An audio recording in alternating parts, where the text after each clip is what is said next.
அமெரிக்க அதிபராக ட்ரம்ப் பதவியேற்று ஓராண்டுகள் நிறைவடைந்திருக்கிறது. உலகையே பதற வைத்த அவரது ஓராண்டு ஆட்சி குறித்த ஒரு மீள்பார்வை.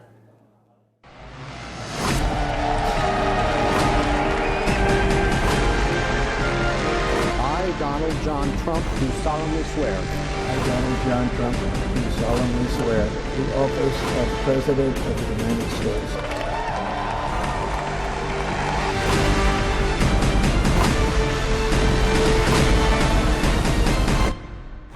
இப்படியும் ஒரு தலைவர் இருப்பாரா என்னும் அளவுக்கு ஓராண்டில் ட்ரம்பின் செயல்பாடுகள் அமைந்தன.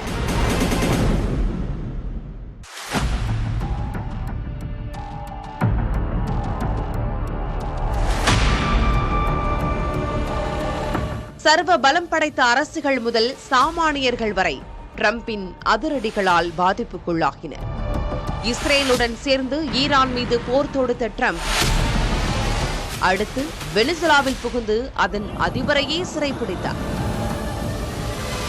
கிரீன்லாந்தை கைப்பற்றுவதில் தனியா ஆர்வம் கொண்ட ட்ரம்ப் இதற்காக தங்கள் நெடுங்கால நண்பனான ஐரோப்பாவையே பகைத்துக் கொண்டுள்ளார்.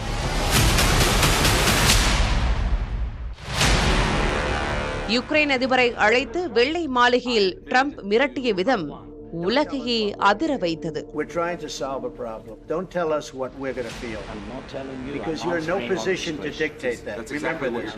You're in no position to dictate what we're going to feel. மறுபுறம் 8 போர்களை நிறுத்திவிட்டதால் தனக்கு நோபல் பரிசு வேண்டும் என வலியுறுத்திய நிலையில் அது கிடைக்காமல் போனதால் அப்பரிசு யாருக்கு கிடைத்ததோ அவரிடமிருந்தே பெற்றுக்கொண்டார் ட்ரம்ப். சீனா, இந்தியா, கனடா என பல நாடுகளுக்கும் வரிகளை சரமாரியாக அறிவித்தது கத்தியின்றி ரத்தமின்றி ஒரு யுத்தம் செய்து உலக பொருளாதாரத்தையே ஆட்டம் காண வைத்தார். ட்ரம்பின் நகர்வுகள் தங்கம் வரலாறு காணாத அளவு உயர முக்கிய காரணமாக அமைந்தது. மறுபுறம் பல்வேறு சர்வதேச அமைப்புகளிலிருந்து அமெரிக்கா வெளியேறியது.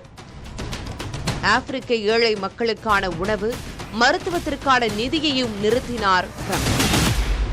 வெளிநாடுகளுக்குத்தான் இப்படி பிரச்சனை என்றால் உள்நாட்டில் அரசு நிர்வாகத்தில் கொண்டு வந்த சீர்திருத்தங்கள் ஒரே நாளில் 1,00,000 அரசு ஊழியர்கள் நீக்கப்பட்டனர். இது பெரும் போராட்டங்களுக்கு காரணமானது. அமெரிக்காவில் குடியேறுவதற்காக புதிய கட்டுப்பாடுகள் விதிக்கப்பட்டதால் இந்தியர்களும் பாதிக்கப்பட்டனர்.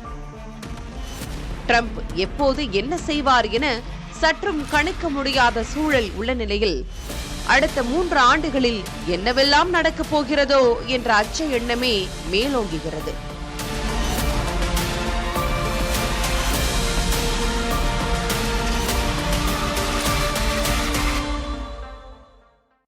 தொடர்ந்து செய்திகளை அடுத்தடுத்து பார்க்கலாம். அமெரிக்கா மற்றும் உலகத்தின் பாதுகாப்பு கருதி கிரீன்லாந்தை விரைவாக தாங்கள் வசப்படுத்த வேண்டியுள்ளதாக அதிபர் ட்ரம்ப் தெரிவித்திருக்கிறார்.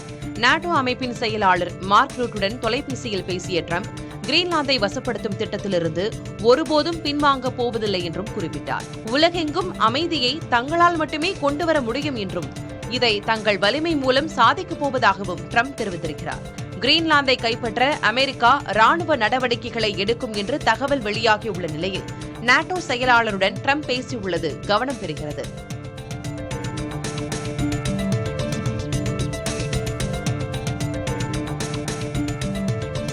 எட்டு போர்களை நிறுத்திய பிறகும் தனக்கு நோபல் அமைதி பரிசு வழங்கப்படவில்லை என்று அமெரிக்க அதிபர் டொனால்டு ட்ரம்ப் அதிருப்தி தெரிவித்திருக்கிறார். இனி அமைதியை பற்றி மட்டுமே சிந்திக்க வேண்டிய அவசியம் எனக்கு இல்லை என்றும் அவர் கூறியுள்ளார்.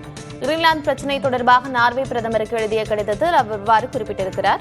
கிரீன்லாந்து தீவை அமெரிக்காவின் கட்டுப்பாட்டில் கொண்டு வருவது உலக பாதுகாப்பிற்கு அவசியம் என்றும் அதற்கு முட்டுக்கட்டை போடும் ஐரோப்பிய நாடுகளுக்கு எதிராக பிப்ரவரி மாதம் முதல் கூடுதல் வரி விதிக்கப்படும் என்றும் அவர் எச்சரித்துள்ளார். நோபல் பரிசு ஒரு சுதந்திரமான குழுவால் தீர்மானிக்கப்படுவது என்று நார்வே பிரதமர் விளக்கமளித்துள்ள போதிலும் ட்ரம்ப் தனது பிடியில் உறுதியாக இருக்கிறார்.